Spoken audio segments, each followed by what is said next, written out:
le cadran de propriétaires d'entreprises aime s'entourer de grandes entreprises, aime s'entourer des gens intelligents, des 4 cadrans. Eux, ils aiment s'entourer des personnes des 4 cadrans. Eux, par contre, ils aiment déléguer. Leur manière de penser, c'est pourquoi faire soi-même quelque chose qu'on peut donner à quelqu'un de faire et que la personne peut faire mieux que soi-même, qui est calé dans un domaine. Pourquoi me fatiguer à le faire alors que je peux déléguer à une personne qui peut faire mieux que moi-même? Voilà la façon de penser des propriétaires de grandes entreprises. Il poursuit en disant, les mots sont des outils puissants qui peuvent transformer certains et détruire d'autres. Alors il dit, si vous voulez être un leader, si vous voulez gérer des gens, si vous voulez gérer des entreprises, vous devriez pouvoir choisir minutieusement vos mots. Parce qu'un mot que vous direz à un, qui peut le booster et le transformer ou alors le motiver, peut détruire le même mot donné à un autre, peut le détruire et détruire complètement l'estime de sa personne. Donc, prenez le soin de penser, de remuer chaque fois et de choisir minutieusement vos mots en fonction de la personne que vous avez devant vous. C'est pourquoi il est important d'écouter, non pas seulement leurs mots, mais également leur âme et leurs valeurs, leur sensibilité, leur émotion, afin de choisir les mots adéquats en fonction de la personne que vous avez devant vous. Il dit par exemple, si j'emploie le mot risqué chez les gens du cadran I, des investisseurs, eux c'est un stimulant, ça va les stimuler. Mais par contre, si j'emploie le mot risqué dans un cadran E ou un cadran T, E c'est employé, T, travailleur autonome, ils vont se braquer, ils auront peur. Henry Ford disait, le travail le plus difficile, c'est l'art de penser. C'est pourquoi si peu de personnes le font. Aïe, c'est très puissant. Il dit, je répète, le travail le plus difficile, c'est l'art de penser. C'est pourquoi si peu de personnes le font. Si vous voyez, les gens parlent avant de penser. Les gens commentent avant de penser. Les gens sont pressés de réagir et de sortir des animosités avant de penser. C'est pourquoi il dit si peu de personnes le font. Parce que c'est un travail difficile. Robert dit, le leadership, c'est la capacité d'aller chercher chez les gens ce qu'il y a de meilleur en nous. Il dit, travailler c'est simple, mais la plus grande difficulté est de travailler avec des gens. Il dit, beaucoup de gens dans le cadran E, employés, aimeraient directement passer à P. Mais lorsqu'ils arrivent à T, travailleurs autonomes, ils restent et ils demeurent. Malheureusement. Pourquoi? Les gens qui viennent généralement le voir, j'ai un produit révolutionnaire qui est de qualité supérieure par rapport à tel ou tel autre produit qui se vend sur le marché. Et pourtant, ils vendent beaucoup. Moi, mon produit va révolutionner. C'est de bonne qualité. C'est meilleur que tel ou tel autre produit qu'on fait sur le marché. Si je parviens seulement à avoir le financement, si tu m'aides à financer ce produit, tu gagneras 25% des parts. Parce que je t'assure que ce produit, j'ai cherché dans tout le pays ou dans toute la ville, je n'ai pas trouvé tous ces autres produits sont de mauvaise qualité ou alors elles sont moins que la mienne parce que mon produit est de meilleure qualité. Teste toi-même. Si tu investis, on va révolutionner les choses.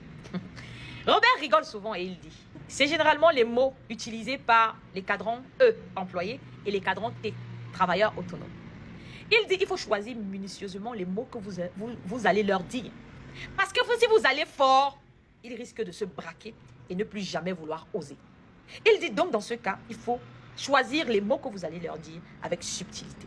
Il dit donc, pouvez-vous faire personnellement des hamburgers, des burgers mieux que McDonald's? Et il dit, 100% des gens lui répondent que oui, ils peuvent le faire.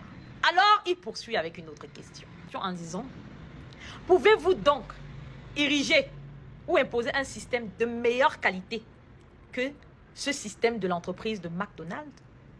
Certaines personnes voient tout de suite la différence, d'autres non. D'autres commencent à bégayer, d'autres ne savent pas quoi répondre.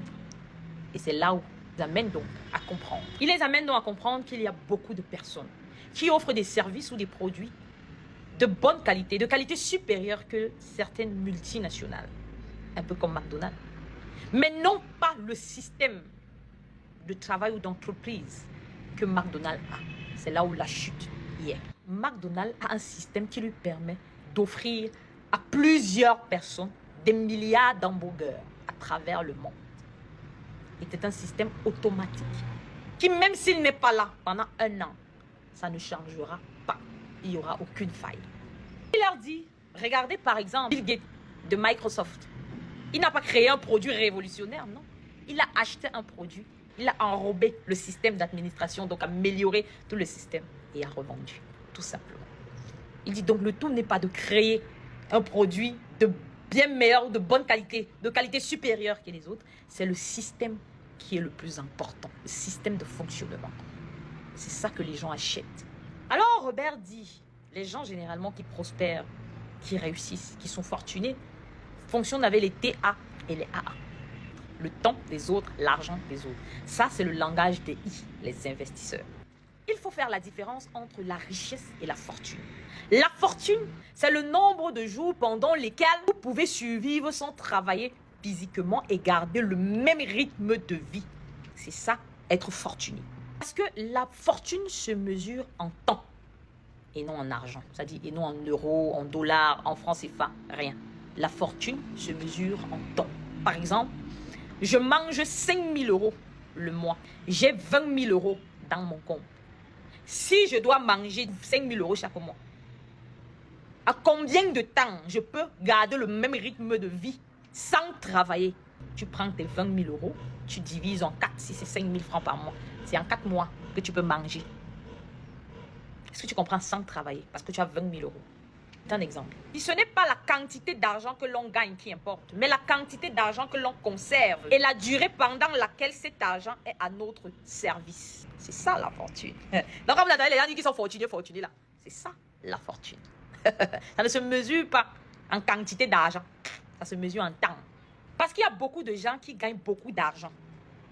Mais tout ça part dans les dépenses, les maisons, les loyers, les femmes, les enfants. En fait, on peut gagner 1 milliard et on dépense 1,2 milliard. Les gens se disent que vous êtes fortuné, que vous avez beaucoup d'argent, que vous êtes fortuné. Mais non, c'est une erreur. Ce n'est pas la quantité que vous gagnez qui importe. Écoutez très bien, parce qu'on peut gagner beaucoup et pourtant nos chances sont énormes. Donc les dépenses sont énormes. C'est ça que Robert nous dit. L'éducation financière. Vous allez apprendre comment gérer votre argent. J'en viens. Pourquoi il dit, quels que soient les revenus d'un individu, il devrait injecter une partie dans les I, donc les investissements. C'est là qu'on dit, l'argent fait de l'argent. Est-ce que vous comprenez? À ce moment, tu fais travailler de l'argent pour toi. Donc, tu peux être un employé, et tu fais quand même, tu investis une partie de ton argent dans les I, et donc tu fais travailler de l'argent pour toi. Est-ce qu'on se comprend? Je poursuis.